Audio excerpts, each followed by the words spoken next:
Hi guys, welcome back to my channel. My name is Corina and today is Money Monday. Today I'm so excited to share with you guys 6 of my top tips for how to get started and manage a cash envelope system that makes it easy and fun to use. Let's jump right into it. Okay, so if you're new to my channel, welcome, and if you have been here a while, you've probably seen our cash envelope stuffing videos that we do twice a month, at the first of the month and then around the middle of the month or the 15th as well. So my husband and I follow Dave Ramsey and we use a cash envelope spending system. We typically keep the majority of our cash in my Savvy Sense wallet because I do most of the shopping, so it just works out that way.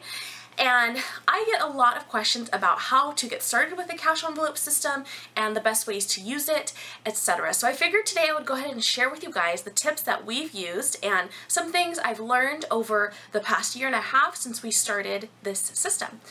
So the very first tip that I have to share with you guys is to review your past spending habits before you start the cash envelope system.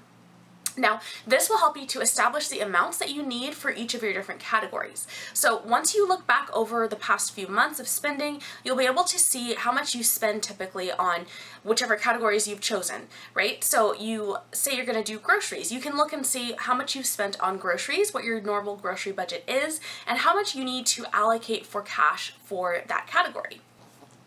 The second tip that I have is to budget at the higher end of your averages for whichever the amounts are that you spend. So for instance, with our personal care spending, that is for personal care items. So things like shampoo, any new makeup that I want to buy or need to buy really, things like body wash, deodorant, etc. So there are some months where we don't spend very much in that category because we've either just purchased a bunch of things and we just don't need anything, and then it seems like everything runs out at the same time. So you may have a month where you spend $5 to $10 in that certain category, and then another month where you spend like $30 to $40 in that category because, like I said, all the things run out and you have to restock. What you want to do is budget at the higher end of that average pretty much. So if like your max in a typical month or in a higher end month would be around $40, you'd want to budget for each month at $40.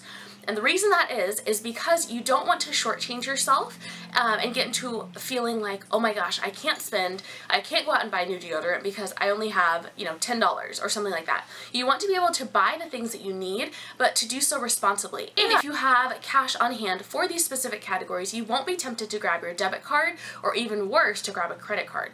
So that is tip number 2, is to budget at the higher end of the averages for each of your categories. So tip number 3 is to track your cash purchases.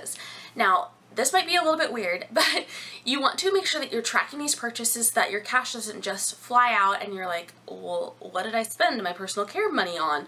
You want to track your purchases, so whether that is with pen and paper or you want to use an app, like we use Every Dollar, and so we will put the amount that we're budgeting for that specific category into Every Dollar, but then as we go and are spending the cash, we log each of those purchases as well, so we can see how much we're spending on that category.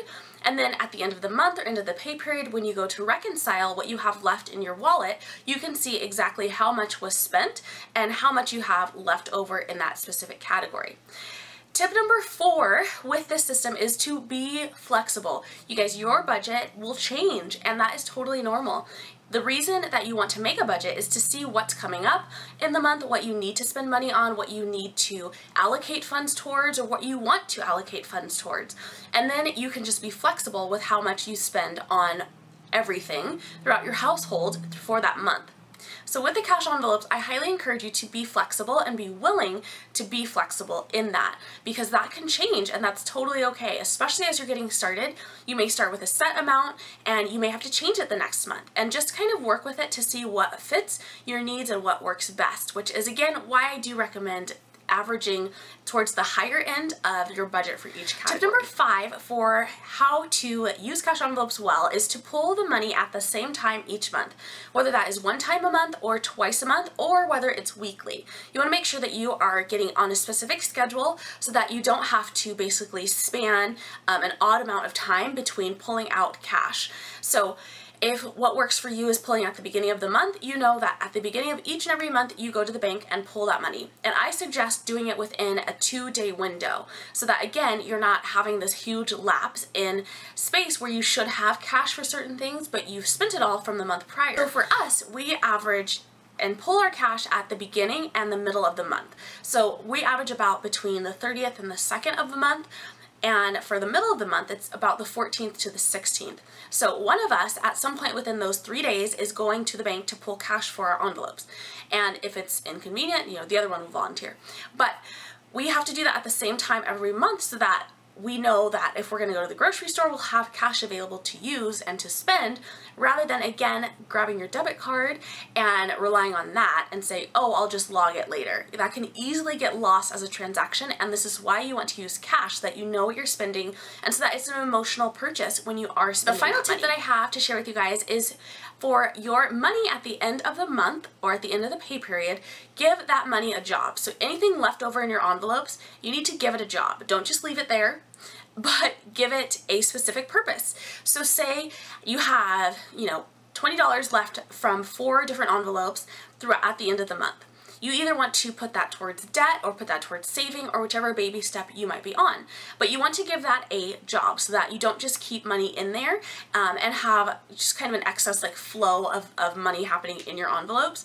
So for us right now, because we're on baby step 2, anything left over at the end of the month from our cash envelopes gets added as an extra little snowflake payment to our smallest debt. So once we're in baby step number 3, anything left over will go towards our savings and our emergency fund. So you want to give those dollars a job and a name, just like you do with every other dollar that comes into your budget at the beginning of the month. So guys, those are 6 tips that I have to share with you on how to use the cash envelope system. I hope they're helpful for you. I get a lot of questions again about how we use cash and how to get started, and so I just really want to give these tips to you guys because they've helped us so much, and I know they're very beneficial in our household. Thank you guys so much for watching. I would love to know if you're using the cash envelope system, what your favorite tip is for it, so definitely leave it in a comment below, and don't forget to subscribe if you're new so we can see you next time. I'll see you soon, friends. Have a great day.